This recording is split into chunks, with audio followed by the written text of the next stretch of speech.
नमस्कार दोस्तों, स्वागत है आपका आप ही के चैनल। दोस्तों, आज हम एक महत्वपूर्ण चर्चा करने वाले हैं एक ऐसे ग्रह के बारे में जो आपके लिए आपकी कुंडली के 5 घरों को रिप्रेजेंट करता है। अगर ये ग्रह आपकी कुंडली में निष्क्रिय हो जाए यानी काम करना बंद कर दे या ये आपकी कुंडली में खराब हो जाए तो आपकी जिंदगी में आप कितना भी ऊंचा स्थान क्यों ना प्राप्त कर लें, लेकिन मान प्रतिष्ठा आप प्राप्त नहीं कर पाएंगे। आप अपने मन को, अपने दिल को कभी सेटिस्फाई नहीं कर पाएंगे। जो भी हमारा जीवन है वो आगे नहीं बढ़ सकता बिना इस ग्रह के मजबूत होने के। दोस्तों, कुंडली में गुरु का क्या प्रभाव है यानी जुपिटर, यह आपके लिए कैसा प्रभाव दे रहा है, अपनी कुंडली में इसको कैसे देखा जाए, इसे कैसे पढ़ा जाए। आज इस वीडियो में लाल किताब के अनुसार गुरु ग्रह यानी बृहस्पति यानी जुपिटर क्या प्रभाव दे सकता है और उसके क्या उपाय बनते हैं उस पर चर्चा करेंगे। तो चलिए शुरू करते हैं। सबसे पहले तो गुरु को आप ये समझिए कि ये हमारे आपके जीवन का सबसे महत्वपूर्ण अंग है। ये सकारात्मकता को रिप्रेजेंट करता है, पॉजिटिविटी को रिप्रेजेंट करता है। आपके जीवन में जितना भी ज्ञान आप प्राप्त करते हैं वो इसी से रिप्रेजेंट होता है। हमारे शरीर के अंदर ऑक्सीजन, बरकत, इन सब को जुपिटर रिप्रेजेंट करता है। हमारे दादा, हमारे बड़े बुजुर्ग, हमारे पूर्वज, हमारे पितृ, ये सब जुपिटर के अंडर में ही आते हैं। कुंडली की ग्रह स्थितियों के अनुसार सबसे पहले कुंडली के पहले घर में जब जुपिटर आते हैं तो इसे ऐसे समझना चाहिए कि ये एक ऐसे गुरु हैं जो राजा की गद्दी पर आकर बैठे। तो इन्हें ज्ञानी भी कहा जा सकता है और राज स्थान पर बैठने के कारण राजा जैसी फैसिलिटी मिलना और इनकी बात की वैल्यू होना ये यहाँ पर होता है। आम शब्दों में इसको आप कह सकते हो कि जैसे किसी भी धार्मिक स्थान को एक मठ कहा जाता है और उस मठ पर जब कोई सर्वोच्च पोजीशन पर बैठता है तो वो मठाधीश कहलाता है और जिसकी बात की वैल्यू होती, जिसे उस पद तक पहुंचने के लिए अपने ज्ञान का, अपने धैर्य का और अपनी समझबूझ का परिचय देना पड़ता है, तब जाकर वो उस मुकाम पर बैठे। ऐसे लोग जिसकी बात राजा भी सुनता है। आपने अक्सर पुराने सीरियल्स में देखा होगा, रामायण वगैरह में, कि राजा के साथ जो राजगुरु होते थे उनको वहां पर उनके बराबर की सीट पर बैठाया जाता था। यानी यहाँ पर बृहस्पति राजगुरु की तरह है। अब यहाँ पर इसके पॉजिटिव और नेगेटिव लक्षणों को समझ लेते हैं। यहाँ पर जब बृहस्पति होते हैं इनका पॉजिटिव असर ये होता है कि ऐसा इंसान अपनी ग्रेजुएशन कंप्लीट करता है और जिस दिन ये कंप्लीट कर लेता है उसके बाद इसके जीते जी जो भी इसकी पीढ़ी के लोग हैं यानी इसके संतान, इसके छोटे भाई बहन, वो सब भी कम से कम ग्रेजुएट जरूर करते हैं, उससे हायर एजुकेशन भी प्राप्त कर लेते हैं। दोस्तों, फर्स्ट हाउस में बैठा हुआ बृहस्पति ऊंचा पद, ऊंचा मान सम्मान, ये सब कुछ दिलाता है। और कई जगह पे तो इसके लिए ये भी बोला जाता है कि अगर कुंडली के पहले हाउस में बृहस्पति बैठा है तो वो कुंडली के दोषों को दूर करने की पावर रखता है। यानी अगर कोई व्यक्ति मंगलिक भी है तो उसका मंगल का प्रभाव कंट्रोल में रहता है। अगर कोई काल सर्पयोग में भी है तो उसका भी काल सर्पयोग काफी हद तक कंट्रोल में रहता है। तो ऐसे बहुत सारे दोष होते हैं जिनको ये ठीक कर लेता है। जब बृहस्पति लगन में बैठा हो तो इसके खराब की निशानियां क्या होती हैं? सबसे पहले ऐसा इंसान अपनी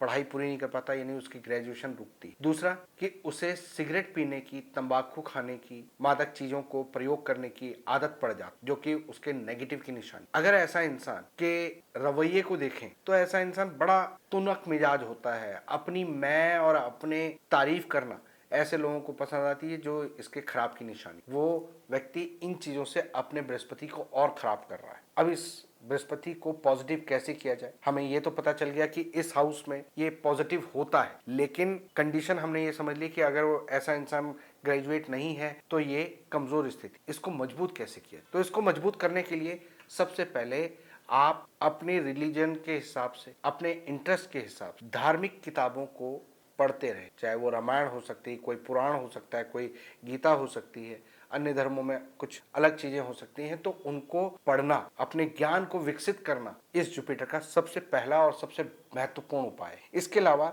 ऐसा इंसान धार्मिक चीजों में अपने क्षमता के अनुसार, फिजिकली, पैसे के अनुसार अपनी इन्वॉल्वमेंट हमेशा दिखाता रहे। ऐसे लोगों को सिगरेट, तंबाकू, जो ये राहु की चीजें होती हैं, इनसे दूर रहना चाहिए। बृहस्पति को और मजबूत करने के लिए शरीर पर सोना धारण कर सकते हैं। इसके अलावा आप अपने सर पर चोटी रख सकते हैं, सर को ढककर रखें, बड़े बुजुर्गों का आशीर्वाद लेते रहें, उनके नाम को, उनके कल्चर को, उनकी लेगेसी को कभी भी बर्बाद ना होने दें। अपनी तरफ से इस चीज का हमेशा ध्यान रखें। दोस्तों अब बात करते हैं सेकंड हाउस के जुपिटर। सेकंड हाउस का जुपिटर धर्म स्थान पर बैठा हुआ गुरु है। सेकंड हाउस अपने पक्का स्थान माना जाता है जुपिटर के लिए, उसका अपना घर है। यहाँ पर वो शुक्र देव के साथ अपनी इस गद्दी को साझा करते हैं, यानी बराबर हिस्से में बांटते हैं। यहाँ पर सेकंड हाउस में शुक्र का इन्वॉल्वमेंट राशि के अनुसार पड़ता है। वृषभ राशि पड़ती है और वृषभ राशि के स्वामी शुक्र हैं। इस स्थान पर उनका भी बृहस्पति के साथ स्थान माना जाता है। जब सेकंड हाउस में बृहस्पति होते हैं तो ये शुक्र को आबाद कर देते, यानी ऐसे इंसान की गृहस्थी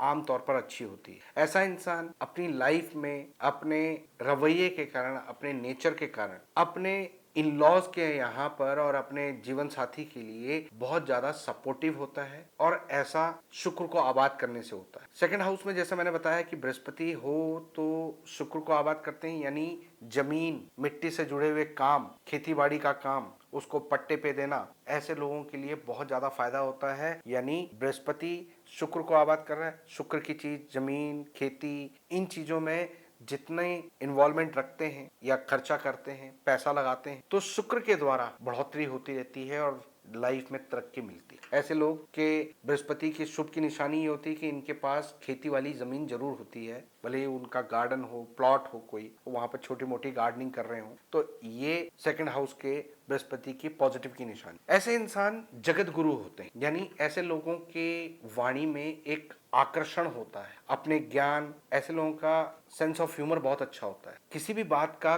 किस प्रकार से ज्ञान से भरा हुआ जवाब कैसे देना है ये इन लोगों को मालूम है और अपनी वाणी से ये दूसरों को जीतने की पावर रखते। अपने ज्ञान, अपनी वाणी, इन दोनों के कारण ये लोगों में बहुत जल्दी प्रचलित होने लगते हैं, फेमस होने लगते हैं।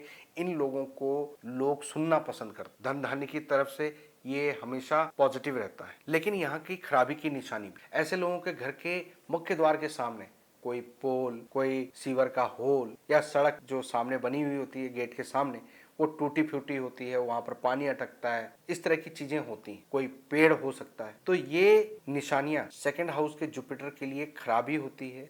अगर ऐसी स्थिति हो तो आप ये समझ लीजिए कि आपका जुपिटर किसी न किसी तरह से खराब है। अब ऐसे में इस जुपिटर को पॉजिटिव कैसे करें? धर्म स्थान पर चने की दाल देते रहे, महीने में एक बार ये देते रहना चाहिए। गले में सोना धारण करें, कानों में सोना पहन सकते हैं, माथे पर, जबान पर, नाभि पर केसर का तिलक लगा सकते हैं। अपने धर्म को नजरअंदाज ना करें। अपने बड़े बुजुर्गों के रीतों को, जो भी तीज त्योहार होते हैं, उनके जो रिचुअल्स होते हैं, उनके कस्टम्स होते हैं, उनको बिल्कुल ना त्यागें, उनको फॉलो करते रहे। सेकंड हाउस के बृहस्पति वाले लोग अगर सोने में पैसा डालते हैं तो उनको नुकसान उठाना पड़ता है, लेकिन वहीं वो मिट्टी के कामों में पैसा डालते हैं तो उनको फायदा मिलता है। अपनी स्त्री का सम्मान करें। अपने जो भी पैसे होते हैं वो अपने अर्धांगिनी के पास पैसे रखना शुरू कर दें तो उनके घर में बरकत आनी शुरू हो जाती है। सेकंड हाउस का जुपिटर आपको फायदा देना शुरू कर देता है। जो आपके घर का फ्रंट है उसे हमेशा रात के समय लाइट जला कर रखें, साफ सुथरा रखें। जो भी हर्डल्स आ रहे हैं उनको दूर करने की कोशिश करें। किसी भी तरह से पानी खड़ा ना हो,